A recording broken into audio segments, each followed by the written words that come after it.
कढई तापली आहे. कढईमध्ये तेल ओतून घेऊ. नेहमीपेक्षा थोडंसं जास्त तेल टाकायचं. गॅस आपण बारीक केलाय. तेल तापले, त्यामध्ये आपला घरचा मसाला छोटा चमचा म्हणून 1.5 चमचा टाकते. धनिया पावडर, काश्मीरी लाल मिरची पावडर. मसाले तेलात आपण परतून घेऊया.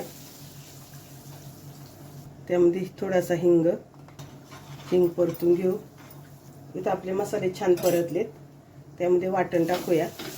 कांदा, खोबरं, लसूण आणि आलं, थोडीशी कोथिंबीर याचं वाटण आहे. परतून घेऊया आपण ते चांगलं. तुम्हाला सांगितल्याप्रमाणे हे वाटण मी 8 दिवसाचं करून ठेवते.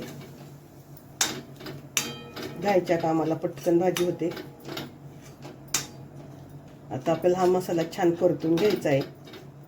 आपण इथं मसाला भाजलेला आहे तो तेलात परत चांगला परतून घ्यायचा, म्हणजे तरी छान येते कालवणाला. तुम्ही जेवढा चांगला मसाला परतणार तेवढी तुमच्या कालवणाला तरी आणि चव चांगली येणार.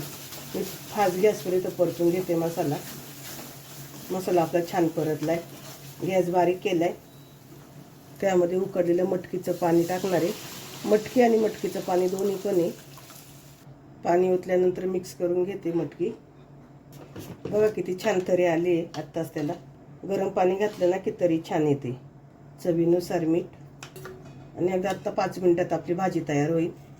मटकीची रस्सा भाजी, मटकीचं कालवण. उकळी आली का 1-2 मिनिटं शिजून द्यायचं. आपली मटकीचा रस्सा तयार होणार. उकळी येईपर्यंत आपण वाट बघूया. आपल्या मटकीच्या रस्स्याला छान उकळी आली आहे. मटकी पण आपली मी पहिली शिजून घेतली होती, त्यामुळे छान शिजली आहे. तरी पण आली आपल्या मटकीच्या रश्श्याला. त्याच्यावर थोडीशी कोथिंबीर. इथं आपलं मटकीचं कालवण, मटकीचा रस्सा तयार आहे.